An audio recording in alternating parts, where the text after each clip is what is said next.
অলাভজনক বেসরকারি আন্তর্জাতিক উন্নয়ন সংস্থা আভাসের উদ্যোগে মেহেন্দিগঞ্জে উপজেলা পর্যায়ে অবহিতকরণ এবং পরিকল্পনা অনুমোদনকরণ সভা অনুষ্ঠিত হয়েছে।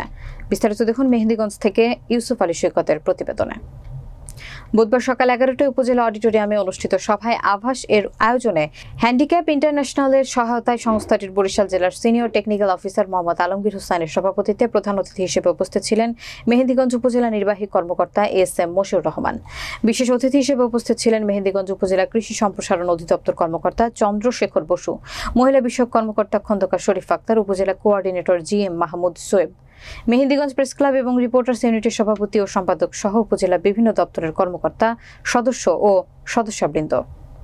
সভায় আভাস সিডিএস প্রকল্পের বরিশাল জেলার senior technical officer Mohammad Alamgir Hossain বলেন, অলাভজনক বেসরকারি আন্তর্জাতিক উন্নয়ন সংস্থা আভাস মেহেন্দিগঞ্জের 5টি ইউনিয়নে কাজ করে যাচ্ছেন।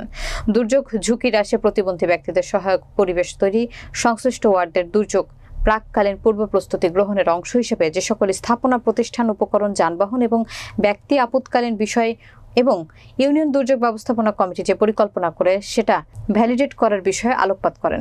5টি ইউনিয়নের আমাদের বর্তমানে 10টি ওয়ার্ড নিয়ে আমরা কাজ করি। 5টি ইউনিয়নের মধ্যে আবার যারা সবচেয়ে বেশি ভাইরাল সেখান থেকে আবার 10টা ওয়ার্ড আমাদের পরিকল্পনায় চলে এসেছে। এখানে আমরা যে কাজগুলো করেছি সেখানে প্রথমে সিআর হয়েছে। ওই সিআর এর মাধ্যমে আমাদের গত বছর যে আমরা সিআর হয়েছে সেখানে এরকম একটা ওয়ার্ড বেস আমাদের কাছে ডকুমেন্ট আছে।